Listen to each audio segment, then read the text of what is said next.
Hey everyone, and welcome back. Today we're going deep on longevity. Mhm. Maybe not what you'd expect. We're Right. going to learn. Maybe it's less about green smoothies and more about your social life. It really is interesting. What we're looking at today is this huge study. It's the Harvard study of adult development. Oh yeah, I've heard of that. Yeah, they've been running it for like 80 years. Wow, 80 years. That's a seriously long-term study. It is. So how did it all begin? Okay, so picture this. It's 1938, Good. Great Depression. Yeah.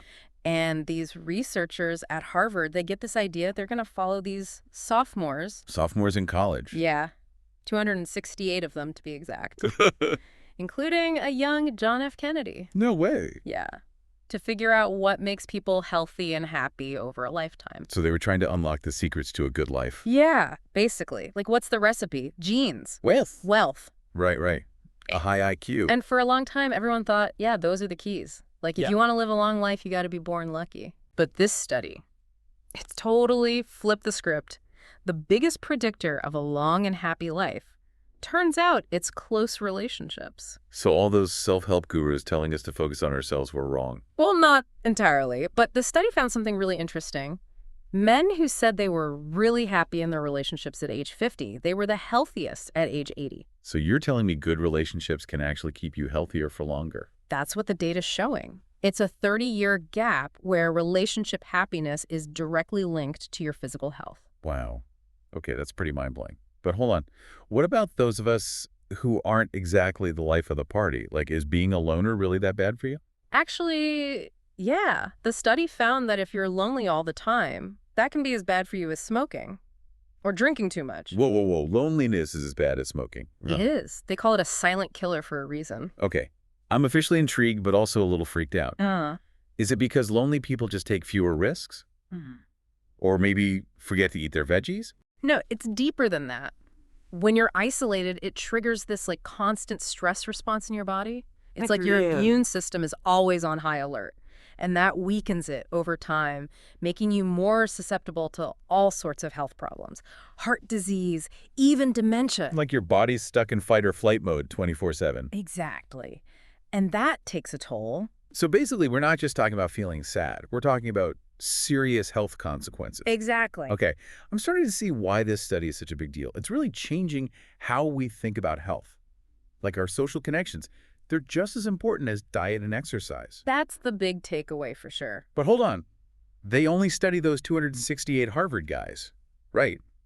Or did the study grow over time? You're right to ask that. It did actually. It got way bigger over the years. They ended up including the original participants' kids, too. No kidding. So we're talking multiple generations now. Over 1,300 people, a whole family affair. So they were able to see how relationships and families change over time. Yeah. And in the 70s, they even started including the wives of the original guys. Finally, some female representation. Right. It brought in this whole new perspective on relationships and longevity. I bet that added a whole new layer of complexity to the findings. So with all this data spanning generations, what else did they uncover? Like, what other secrets did they find about living a long, healthy life? Okay, so one of the key researchers on this study, his name was George Vaillant, a psychiatrist. Okay. And he pinpointed 6 factors that were super important for healthy aging. Oh, this is it. This is the secret sauce. Okay, Yeah. spill the beans. What are the 6 things I need to do to live to 100? Well, hold on. It's not that simple. But for the Harvard guys, staying active, avoiding drugs and alcohol, having healthy ways to deal with stress, maintaining a healthy weight, and having a stable marriage, all of those were key. Okay, so a good mix of healthy habits and happy relationships. Makes sense. But what about the people from the inner city who joined the study later? Were there any additional factors that helped them thrive? You know, you're right to ask that. For those participants, education played a huge role. Interesting. So access to education can actually impact how long and how well you live. It really seems that way. It opens doors, creates opportunities, and yeah, potentially even adds years to your life. That's pretty incredible. It's like a reminder that learning and knowledge aren't just good for the mind, they're good for the body too. Yeah, exactly. But what about those of us who haven't exactly aced all 6 of those factors? Are we doomed? Not at all. Actually, that brings us to one of the most hopeful findings of the whole study. It turns out our personalities aren't set in stone. Like, who we are at 30 isn't who we'll be forever. People change and grow throughout their lives. even if they had a tough time when they were younger. So you're saying it's never too late to turn things around. Exactly. Our personalities are more like clay than concrete. We can mold and reshape ourselves over time. That's a pretty empowering thought. But I'm curious, how did they actually measure something as complex as happiness or relationship satisfaction? Well, they used a bunch of different methods, questionnaires, interviews. They even looked at medical records. So they weren't just asking people how they felt, they were looking for concrete evidence. Right. They wanted to see the whole picture. How often did people socialize? How satisfied were they in their relationships? How did they cope with stress? They were digging deep, Yeah, not just like how many Facebook friends you have. exactly. They were looking for quality, not just quantity. Those close, supportive relationships that help you deal with the tough stuff. I mean, that makes sense, right? When things go wrong, having people you can count on makes all the difference. Absolutely. And it wasn't just about romantic relationships either. They looked at connections with family, friends, colleagues, even the wider community. You know, it's funny. We tend to think of longevity as being about genetics or lifestyle choices, but we rarely talk about the community aspect. That's a great point. It's almost like we've forgotten that humans are social creatures. We need connection. And in today's world where everyone's glued to their phones, it's easy to feel isolated. Yeah. So making an effort to connect with others, it's more important than ever. Absolutely. Speaking of connection, did the study look at romantic relationships specifically? Like, is there any truth to the whole happy wife, happy life saying? Actually, yeah. They found that people who were happy in their marriages, even in their 80s, they reported feeling better emotionally and physically. So love really does conquer all, even old age. It seems so. And it's not just about having someone to take care of you when you're sick. It's about that sense of belonging and security, knowing you have someone in your corner no matter what. I can see how that would make a big difference. But what about the opposite? Unhappy marriages. Yeah, unfortunately, those weren't so good for longevity. They were linked to more emotional and physical pain. Makes you think that the secret to a long life isn't some magic potion. It's finding the right people to share it with. I think you're onto something there. And it's not just about relationships either. The study also emphasized the importance of personal growth. So it's not enough to just avoid bad habits. You have to actively cultivate good ones. Exactly. Learning new things, Mhm. pursuing your passions, giving back to the community. All of those things add meaning and purpose to life. So we're talking about a holistic approach to aging, taking care of your physical, mental, and emotional well-being, and nurturing those social connections. You got it.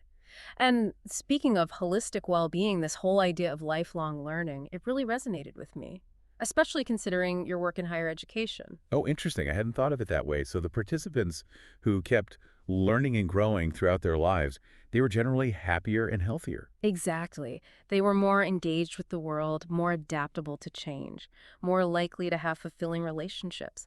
And isn't that what higher education is all about? Fostering a love of learning and helping people reach their full potential. It is. And, sometimes those of us who work in academia, we forget how lucky we are to be surrounded by this culture of lifelong learning. It's more than a job. It's a way of life. It really is. And you're in a unique position to promote that kind of growth, not just for your students, but for yourself too. You've given me a whole new perspective on my work. It's like I'm not just teaching. I am contributing to a longer, healthier, happier life for myself and everyone around me. That's a powerful thought, isn't it? It really is. Okay, we've covered so much ground relationships, personal growth, lifelong learning, but I feel like there's still so much more to unpack about this amazing study. Oh, absolutely. And before we wrap up, there's one more piece of the puzzle we need to look at. Remember how we talked about George Vaillant and those 6 factors for healthy aging? Well, his research also revealed something really interesting about how our understanding of aging has changed over time. Okay, I'm all ears. Tell me more about this evolution in thinking about aging. Well, when the study first started back in the 1930s, the main belief was all about biological determinism, like your genes determine your destiny. So it was all nature and no nurture. Pretty much.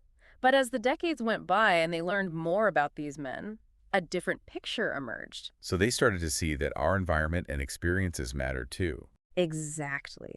The study began to highlight how powerful relationships are, and personal choices, and even your mindset, not just for happiness, but for physical health and how long you live. That's a huge shift from the old view of aging. Like, we actually have more control over how we age than we thought. Absolutely. And that's a message of hope that runs through the entire study. It's not about denying the realities of aging, but knowing that we can still grow and change. It's like that saying, the only constant is change.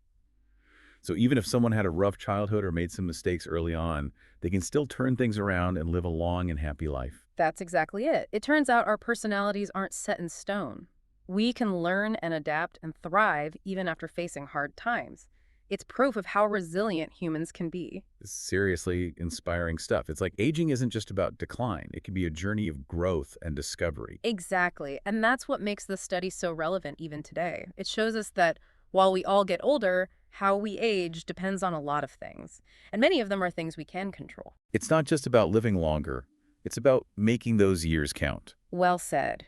It's about building strong relationships, finding things that give you purpose and meaning, staying connected to the world around you. It's about enjoying the ride, even with all the bumps along the way, and making choices that support your well-being. Wow, we've covered a lot of ground today. But I feel like we've only just scratched the surface of this amazing study. It's true. There's so much we could learn from 80 years of research, and guess what? The study's still going. Wait, really? They're still tracking these people Yeah. and their families after all these years. Yep. Dr. Robert Waldinger is leading it now, and they're looking at new questions about aging and well-being, like how stress management can affect your health in the long run, and how your childhood experiences can influence you as an adult. It's incredible to think about all the insights they'll continue to discover. It really is a gift. It's helping us understand what it means to live a good life.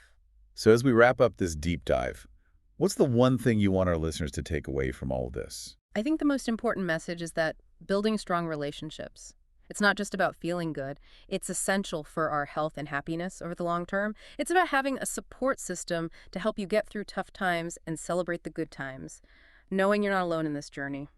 Well said. And for our listener out there, especially those of you in the demanding world of higher education, I want to ask you this.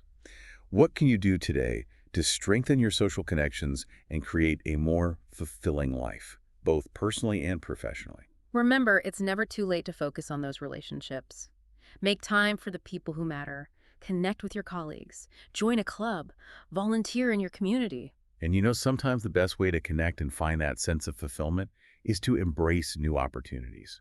A change of scenery, a new challenge, a fresh perspective. It can do wonders for your career and for your life overall. That's a great point. And it actually brings us back to our sponsor, academicjobs.com. Right. What better place to find those opportunities in higher education than academicjobs.com? It's a platform where you can meet like-minded people, explore a different career path, maybe even find a job that you're really passionate about. It's like a matchmaking service for academics. Exactly. Who knew that your dream job could also be the key to a longer, happier life? It's all about seeing the bigger picture. Your career isn't just about making money, it's a part of your well-being. Absolutely. Sometimes a little shift in perspective is all it takes to open up a world of possibilities. Speaking of possibilities, there's one more fascinating aspect of the Harvard study we need to talk about. Oh yeah, this one's a head-scratcher. Ready to dive in. Absolutely. Hit me with it. Okay, so remember how we were talking about how the study shifted away from this idea that your genes determine everything? Right. Like it's not all about DNA. Exactly. And one of the guys who really pushed that new understanding, George Vaillant. He ran this study for decades, Yeah. and he found some pretty cool stuff about what makes a long and healthy life. Okay, lay it on me. What did he find? Well, he identified 6 key factors. Physical activity, avoiding substance abuse, healthy coping mechanisms, maintaining a healthy weight, a stable marriage. And for the folks from the inner city, education was a big one too. So basically taking care of yourself, having good relationships, and learning new things. You got it. But here's the thing that really surprised me. It wasn't just about checking those boxes. It was about something bigger. What do you mean?